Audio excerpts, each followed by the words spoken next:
नमस्कार, स्वागत है आप सबका हमारे खास कार्यक्रम देश देशांतर में। मैं हूं कवीन सचान और आज बात ताजमहल और उसके फीकी होती चमक की।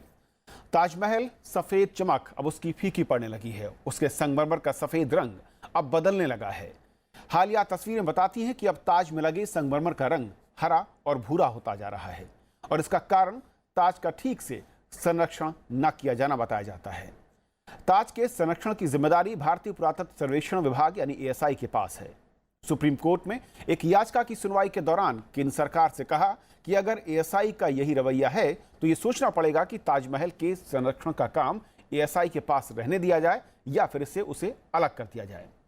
सुप्रीम कोर्ट ने यह भी कहा कि 22 साल पहले 1996 में दिए आदेश पर अब तक अमल नहीं किया गया और साथ ही समस्या ये भी है कि ASI ये मानने को तैयार नहीं कि ताज के साथ कोई दिक्कत है।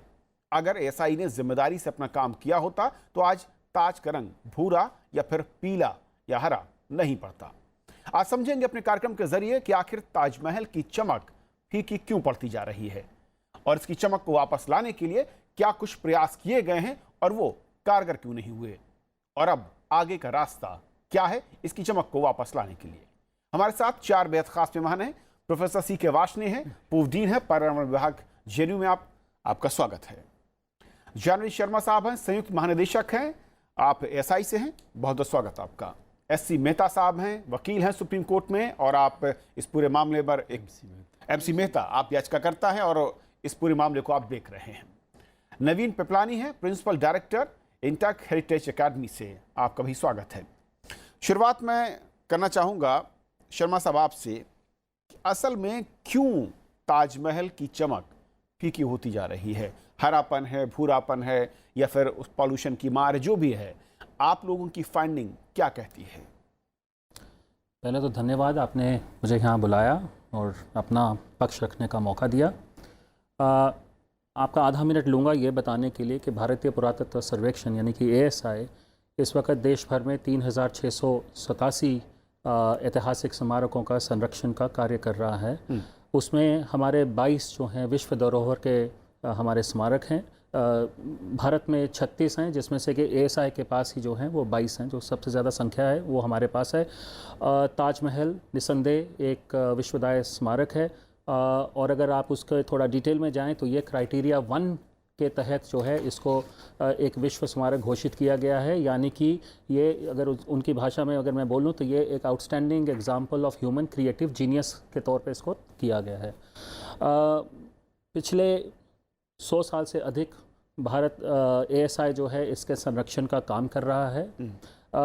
पिछले कुछ सालों में जो कि एक ये हमारे को एक ही जो समस्या सामने आई है कि इसमें कुछ जो एक्सट्रेनियस इन्फ्लुएंसेस हैं उनके कारणों से उसका इम्पैक्ट जो है वो ताजमहल पे पड़ रहा है। उसको मद्देनज़र रखते हुए भारतीय पुरातत्व सर्वेक्षण ने बहुत सारे जो हैं कदम उठाए हैं। वो कदम चाहे उसको उसके मॉन्यूमेंट की क्लीनिंग के हिसाब से हो या उसमें किस तरह से उसकी जो मैनेजमेंट है उसको हम इम्प्रूव करें ताकि उसका जो इम्पैक्ट है वो ताजमहल की जो उसका जो फिज़िकल फैब्रिक है उस पर कम पड़े। ये सब जो है हम टाइम टू टाइम इस पर कदम उठाते आए हैं, लेकिन पिछले 2-3 साल में हमने इसमें अभूतपूर्व कार्य किए हैं। जब 2015 की जब एक ये कमेटी गई, पार्लियामेंट्री स्टैंडिंग कमेटी गई, तो उन्होंने ये अपनी चिंता जताई कि इसमें जो है इसका पोल्यूशन और इस तरह के जो कारण हैं उससे इसके ऊपर प्रभाव पड़ रहा है। उसको मद्देनज़र रखते हुए पिछले 2 साल में हमने पूरे ताजमहल का, पूरे उसका जो मौसोलियम का स्ट्रक्चर है उसका एक टाइमलाइन जो हमने एक बनाई, जो कि हमने standing committee, parliamentary standing committee को भी दिया। उस टाइमलाइन के मद्देनज़र हमने पूरा इसका क्लीनिंग का काम नीचे बेस, मार्बल बेस से लेके ऊपर पूरा स्ट्रक्चर, उसके 4 मीनार, सारा का सारा उसका क्लीनिंग का काम हमने अभी कंप्लीट किया है। अभी एक डोम का काम जो है वो बचा है, जो कि हम इस साल उसको भी कंप्लीट करने के उसको हमें कंप्लीट करना है। सो जितना भी हम प्रिकॉशंस ले सकते हैं या जो काम हम कर सकते हैं ये इंश्योर करने के लिए कि उसका चमक बनी रहे, उसके साथ साथ जो उसका इनले का काम है, उसमें जो बारीक कारीगरी का काम है, वो भी हमें संभाल के रखना है। वो सारा का सारा काम हम लोग जो है उसको पूरी उसके नियमों के साथ जो है हम लोग उसको कर रहे हैं। और साथ ही साथ में हम लोगों को कैसे हम अंदर उसको मॉनिटर करें, मूवमेंट वगैरह मॉनिटर करें। हमने जो नीरी एक नेशनल संस्था है एनवायरमेंटल इंजीनियरिंग की, उनको भी हमने एंगेज किया कि आप हमें बताइए कि भाई कैसे हम यहाँ पर लोगों को कंट्रोल करें, एनवायरमेंटल के एस्पेक्ट्स को कैसे ध्यान में रखें कि अंदर ह्यूमिडिटी कैसे अगर बढ़ रही है तो कैसे हम उसको लिमिट करें। ये सब पक्ष जो हैं इस वक्त हम उस पर काम कर रहे हैं। मैं एक छोटा सा जवाब मैं चाहूँगा, क्योंकि 2015 की रिपोर्ट, स्टैंडिंग कमेटी की रिपोर्ट, जब दौरा हुआ, पॉल्यूशन की बात हुई, व्हीकल की बात हुई जो आसपास हैं, जो एंटरप्राइजेज है, फैक्ट्रियाँ हैं, उनके धुएं की बात हुई, इस कमेटी ने जो फाइंडिंग की 2015 से 2018 यानी कि 3 साल का पूरा वक्त, क्या उसके लेवल में कुछ कमी या फिर वो स्टैग्नेंट हुआ या बढ़ा आपकी रिपोर्ट के लिहाज से? देखिए, जितनी जानकारी मुझे है, क्योंकि हमारा जो साइंस विभाग है वो इसका 24/7 मॉनिटरिंग कर रहा है। हमारा एक वेदर स्टेशन भी वहाँ लगा हुआ है, तो आंकड़े हमारे साथ हैं। तो उसके हिसाब से जो लोकल सोर्सेज हैं वो अभी भी उनका कुछ ना कुछ इम्पैक्ट मॉन्यूमेंट पे पड़ता है। लेकिन एज अ सेट कि हमारा रोल जो है वो मॉन्यूमेंट के संरक्षण को लेकर है, और बाकी एजेंसीज जो हैं उनका ऑब्वियसली रोल है कि वो आसपास के एनवायरनमेंट को, नदी को वो कैसे साफ़ रखें, तो वो उनके जुरिस्डिक्शन में आता है। हम लोग जो हैं वो ऑब्वियसली हमारा जो मॉन्यूमेंट के अंदर हमने क्या क्या काम करने हैं उस पे हम लोग जो हैं पूरा का पूरा हमारा जो है वो फोकस जो है उस पे है, वर्क एरिया आपका। बिल्कुल जी। मेहता सर, एसआई का पक्ष हमने जाना आपने, क्योंकि इसमें तमाम तथ्य कोर्ट में भी रखे हैं, क्या ये तथ्य इशारा कर रहे हैं कि जो तमाम फैक्टर हैं, जो फाइंडिंग्स हैं, चाहे वो स्टैंडिंग कमेटी की हो, पार्लियामेंट की, या फिर इंडिपेंडेंट रिसर्च की बात हो, एक अमेरिकन रिसर्च है, आईआईटी कानपुर की रिसर्च है, इसके बाद क्या बदलाव दिख रहा है, वो पॉजिटिव है, नेगेटिव है? और क्यों आपको ये कोर्ट में कहना पड़ा जाके कि इसके रखरखाव को लेकर जो लोग हैं वो गंभीर नहीं है, चाहे वो वहाँ पर एजेंसी हो या फिर सरकार हो? देखिए, मुझे तो पहले तो हम शुरू करते हैं कि भाई 84 में मैंने ये याचिका फाइल की थी, दायर की थी सुप्रीम कोर्ट में, और उसके बाद सुप्रीम कोर्ट ने बहुत गंभीरता से इस केस को सुना। और उस समय अगर याद होगा कि आप जो है वो रोज़ाना जो है वो पेपरों में भी आता था, और फिर क्या क्या और सब तरह से करने के बाद एक रोड मैप बन गया। ये सुप्रीम कोर्ट ने खुद ही डिस्कशंस होने के बाद, सारा कुछ करने के बाद कोर्ट ने जो है वो कई डायरेक्शंस दी 1996 तक, और फिर 30 दिसंबर 1996 को एक जजमेंट डिलीवर की, और कहा कि उसमें कई इस तरह के डायरेक्शंस हैं, जिसमें कि पहली तो डायरेक्शन ये थी कि भाई आगरा को जाओ, सरकार जाओ देखे कि हाईटी सिटी बननी चाहिए। वो उसका कारण यही था कि भाई अगर हम जो ताज को बचाने के लिए हम उसके आगे पीछे नहीं कुछ देखेंगे तो फिर कैसे बचेगा, कुछ तो एरिया तो बचना है। और फिर उसके लिए जो है वो जैसे ताज ट्रेपेजियम है, ये 10,400 स्क्वायर किलोमीटर एरिया है। अब इसमें देखिए एक ताज ही नहीं है, ताज तो सिर्फ सिंबल है, और इस सिंबल को हम बचाने के लिए अगर हम इस सिंबल को बचा पाएंगे तो हम वहाँ पे जो वर्ल्ड हेरिटेज साइट्स जो बाकी हैं, फतेहपुर सिकरी है, वहाँ पे रेड फोर्ट है, वहाँ पे अराउंड 250 अदर मोनूमेंट्स भी हैं जो स्टेट के प्रोटेक्टेड हैं और सेंट्रल के प्रोटेक्टेड, और सारे के। फिर उसके सब बड़ी बात यह है कि वहाँ पे मथुरा वृंदावन में, मथुरा में तो लॉर्ड कृष्ण की बर्थ भूमि है, बर्थ प्लेस है वो। फिर बरसाना है, फिर उसके बाद जो श्री गिरिराज जी गोवर्धन है। तो ये इतनी एक अजीब तरह की जो है वो एक जगह है जिसको धरोहर है हमारी, कि इस धरोहर को हम जो है वो कैसे जो है वो सेक्रीफाइस कर सकते हैं। और ये धरोहर जो है ये, और वहाँ पे आप देखेंगे कुछ दो तरह के लोग आते हैं। एक तो पर्यटन जो है, पर्यटक जो आते हैं वो तो ये है कि सिर्फ मॉन्यूमेंट्स को देखने का, हिस्टोरिकल रीजन से अलग है। मेरा सवाल ये जी, मैं वहीं आ रहा हूं। एएसआई जो काम कर रही, जो एफर्ट कर रही, जो एजेंसी जिसका काम देखरेख का है जी, क्या उसकी काम में कोताही है? क्योंकि कोर्ट जिस तरीके के डायरेक्टिव्स देता है कि इंटरनेशनल एक्सपर्ट बुलाइए, एएसआई सही से काम नहीं कर पा रही है, या फिर जो दूसरी एजेंसीज जिनका काम उन फैक्टर्स को लोकल लेवल पर नो डाउन करना है, कम करना है, कंट्रोल करना है, वो नहीं कर पा रहे हैं? देखिए, ऐसा है कि एएसआई भी कोर्ट में जो है वो थे, उनके वकील भी थे, और ये सारे 84 से ही थे।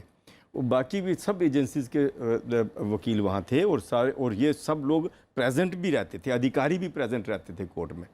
और उसके बावजूद भी अगर 1996 में सुप्रीम कोर्ट ने जजमेंट दी तो उसके बाद से अगर उनसे लापरवाही हो रही थी या कुछ उनको दिक्कत आ रही थी, कुछ परेशानी थी कि वो बिल्कुल जो है वो नहीं, उनके पास कोई सहारा नहीं है, क्योंकि उनके पास मैन पावर नहीं है, उनके पास एक्सपर्टीज़ नहीं है, उनके पास ये नहीं है, जो कुछ भी अभी जो एक्सक्यूज़ बनाए जा रहे हैं, अगर ये सारे के सारे जो है वो दे कुड हैव कम, वो कोर्ट के सामने आते, कहते कि जी ये हैं, आपने जो आदेश दिए हुए हैं, कल हम कंटेम्प्ट में भी अधिकारी फंस सकते हैं, सारा कुछ हो सकता था, एक्शन लिया जा सकता है। तो एक वहाँ पे ताज ट्रेपेजियम अथॉरिटी भी बनी और इसी के जितने भी जो ऑर्डर्स हैं सुप्रीम कोर्ट के, वो सारे के सारे, और उसका डिविजनल कमिश्नर जो आगरा था उसको जो वो हेड बनाया, वो भी सो गए सारे के सारे जो है वो अधिकारी, चाहे वो ताज ट्रेपेजियम अथॉरिटी के अधिकारी या जो है वो ASI के या दूसरे। ASI का मैं मानता हूं कि भाई एक लिमिटेड रोल है कि विदन अपने 4 दीवारी के अंदर उनको देखना है,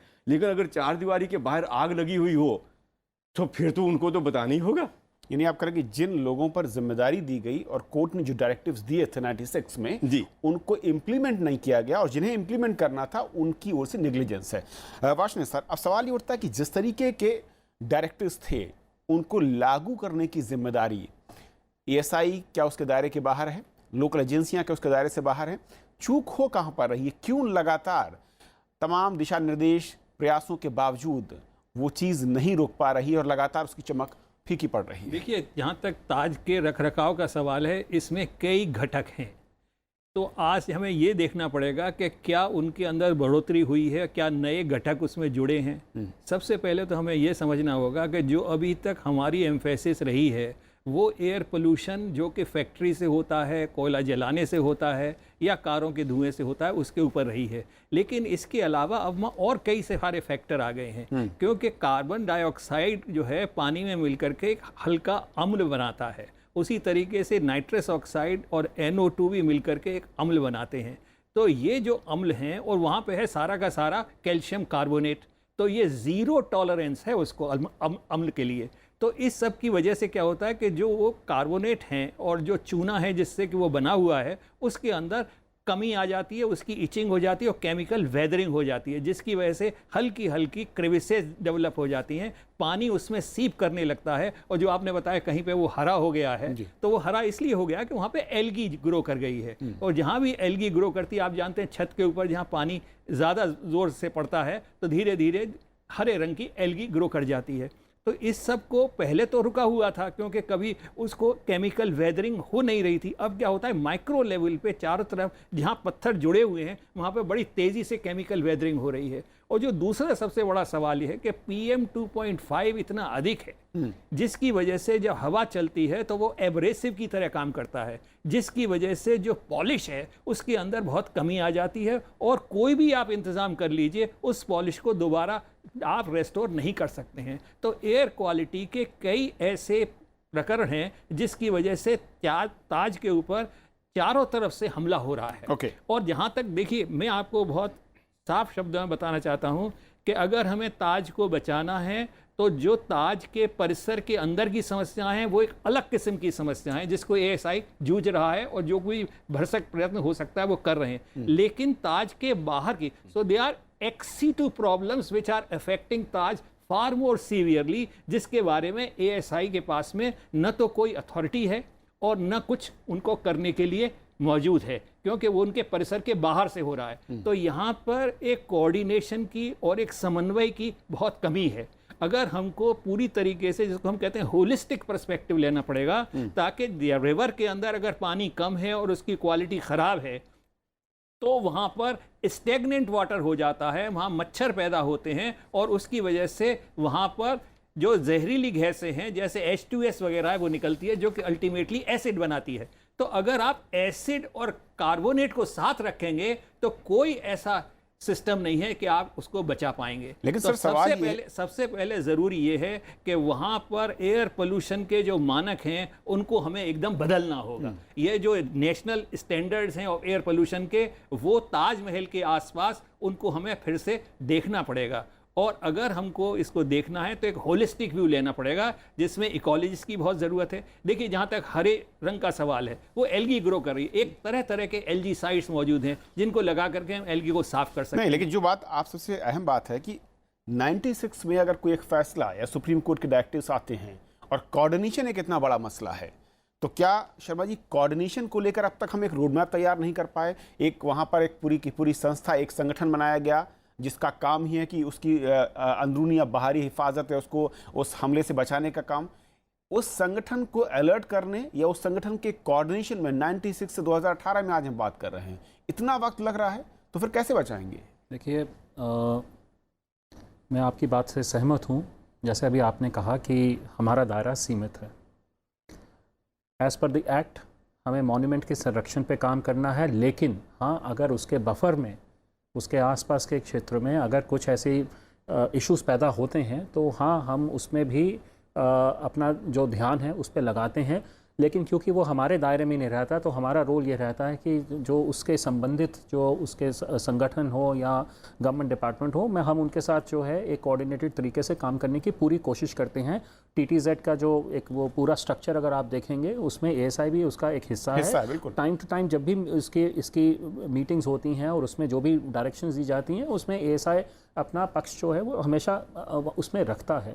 आपकी एक संज्ञान में एक बात लाना चाहूँगा, ये जो एल्गी की बात हो रही है, एल्गी का जो डिपॉजिट है, ये नदी में जो उसके ऊपर जो डिपॉजिट्स आते हैं, उस पे एक किस्म का एक कीटाणु है या मच्छर है, जिसका कि अगर मैं बोटैनिकल अगर उसका Goldicarinomys। हाँ जी, बिल्कुल। वो जब पैदा होता है, वो क्योंकि उस पे फीड करता है, वो जब उड़ के सरफेस पे, ताज के सरफेस पे जाके बैठता है, तो उसका जो एक्सक्रीटा है वो एक डिपॉजिट क्रिएट करता है। ये प्रक्रिया जो है ये साल के कुछ महीनों में होती है, जबकि उसको एक ऑप्टिमल टेम्परेचर और ह्यूमिडिटी मिलती है। वो एक डिपॉजिट के कारण, और ये लाखों की संख्या में ऐसा कीटाणु जब उसके ऊपर जाके बैठता है, तो उस वक्त हम लोग जो है हर 5 से 10 दिन बाद उसकी क्लीनिंग का काम करते हैं। वो एक सिंपल क्लीनिंग का प्रोसेस है, पानी से आपने उसको धोया और वो साफ़ हो जाता है। लेकिन हाँ, ये पिछले 2-3 साल में इसके प्रक्रिया थोड़ी बड़ी है। तो ये जो नोशन आ गया है कि ये रंग हरा हो जाता है, ये ऐसा वैसे नहीं है। ये एक लोकलाइज्ड और ये एक टेम्पररी फिनोमिनन है, जो कि एक पर्टिकुलर सीज़न में और एक पर्टिकुलर टेम्परेचर के उसमें वो होता है। लेकिन अगर आप आज का ताज को पिछले 3 या 4 साल के उसके अगर आप तुलना करेंगे, और हमारे पास इसकी बिफोर और अब की फ़ोटोग्राफ्स भी हैं उसको दिखाने के लिए, आप उसमें निश्चित तौर पे एक बहुत बड़ा फ़र्क पाएंगे।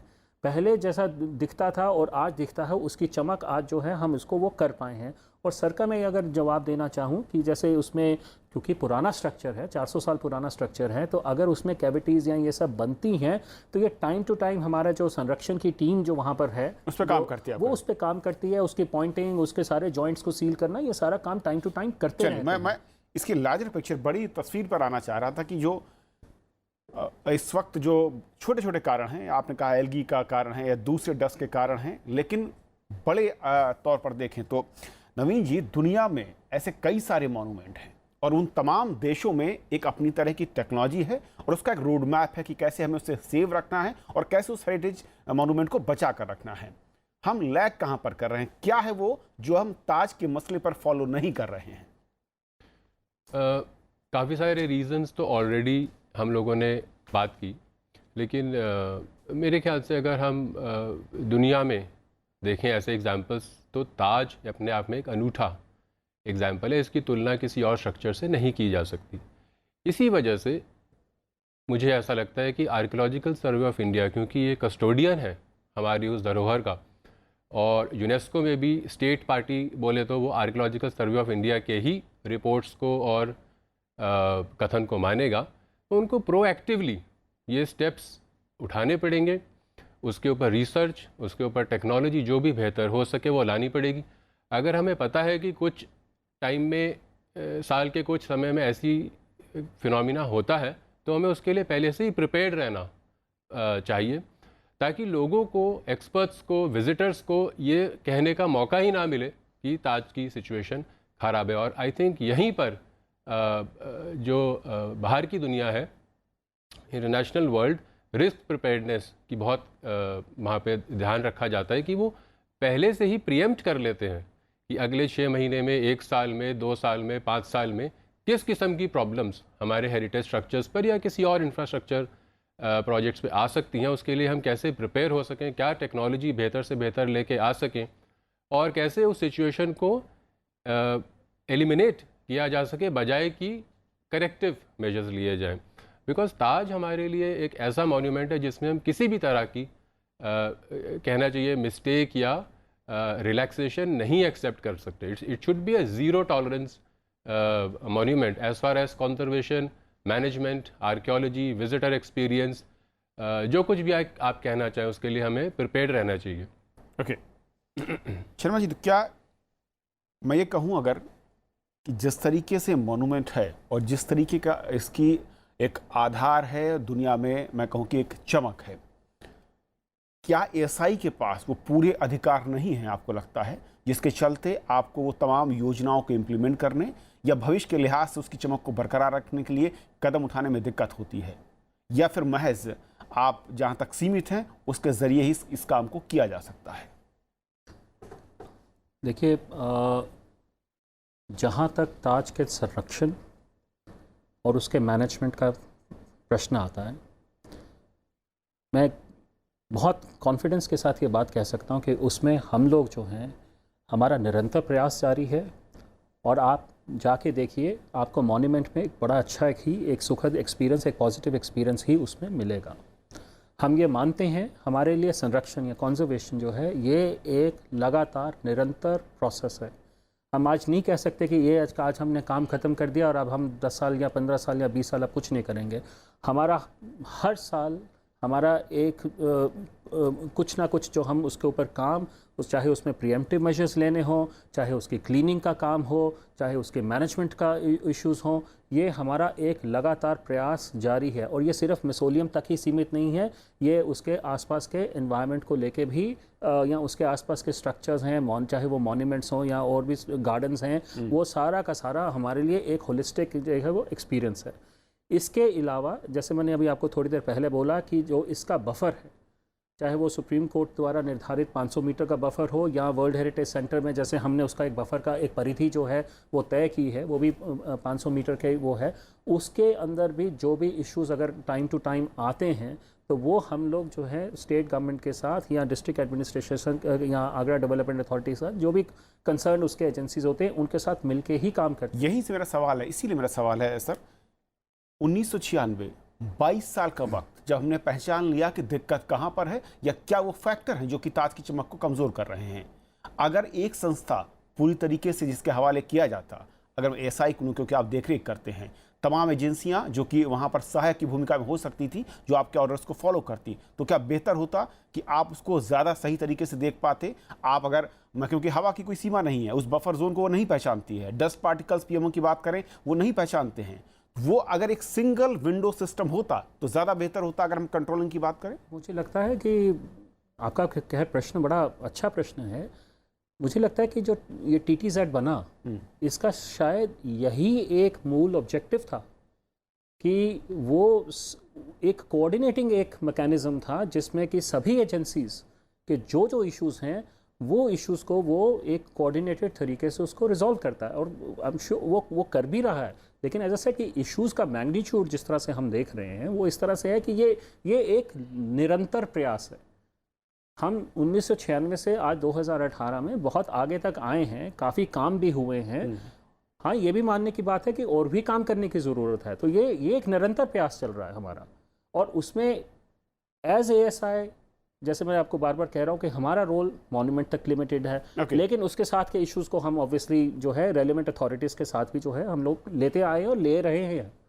वैष्णव साहब, TTZ अगर हम अनुभव को देखें तो ये कहा जा सकता है कि सिस्टम फ्लॉप रहा है, और फिर विकल्प क्या है? देखिए, जहाँ तक ट्रपीजियम का सवाल है, मेरे ख्याल से उनका भी दृष्टिकोण थोड़ा लिमिटेड है। आज ताज के साथ में बहुत सारी प्रॉब्लम है। सबसे बड़ी प्रॉब्लम तो यह है कि जो नदी है उसके अंदर कोई फ्लो नहीं है। Stagnant water is a killing issue and it has created और इकोलॉजिकल प्रॉब्लम्स, वहाँ पे पारिस्थितिकी की प्रॉब्लम बहुत बढ़ गई हैं, जिसकी वजह से ब्रीडिंग हो रही है, मच्छर आ रहे हैं। तो ये तो एएसआई के बिल्कुल दायरे में है ही नहीं। रिवर के अंदर फ्लो लाना एएसआई के दायरे में नहीं है। हम सबको एज ए राष्ट्र के हिसाब से देखना पड़ेगा कि किस किस एजेंसी ने क्या क्या करना है। तो इस तरीके से एक कंटिन्यूअस रिव्यू प्रोसेस होनी चाहिए कि क्या कोई नए फैक्टर ताज को अटैक करने के लिए बढ़ गए हैं। जैसे जो आपने बताया, जो सुप्रीम कोर्ट ने जो रोड मैप दिया था उसमें रिवर फ्लो का जिक्र नहीं था, जब रिवर में फ्लो काफ़ी था। आज रिवर में फ्लो नहीं है और वाटर स्टैग्नेंट है और ब्रीडिंग मच्छर की हो रही है।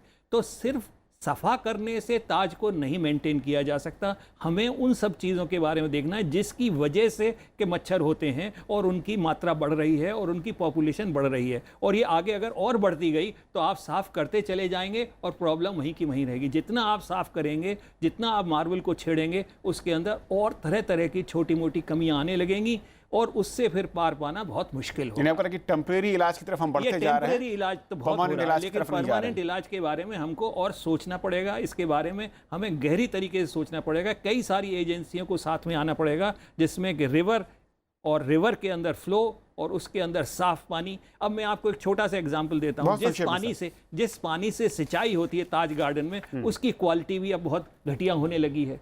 पानी का जो स्तर है वो नीचे चला जा रहा है, जबकि बड़ा ज़रूरी है कि पानी का एक अच्छा स्तर मेंटेन होना चाहिए ताज की बुनियाद को पूरी तरीके से पुख्ता रखने के लिए। तो इन सब चीज़ों में एएसआई अपने आप को, मैं समझता हूँ, बहुत लिमिट फील करता है। उनके बारे में कोई उनके बारे में अथॉरिटी नहीं है। तो इसमें हमको एक बहुत चारों तरफ की एजेंसियों को साथ ला करके, जिसमें ताज एंड उसका जो रख रखाव है वो एक मेन मुद्दा लेकर के हमको काम करना है, और इसमें हम सबको अपनी अपनी भूमिका निभानी है।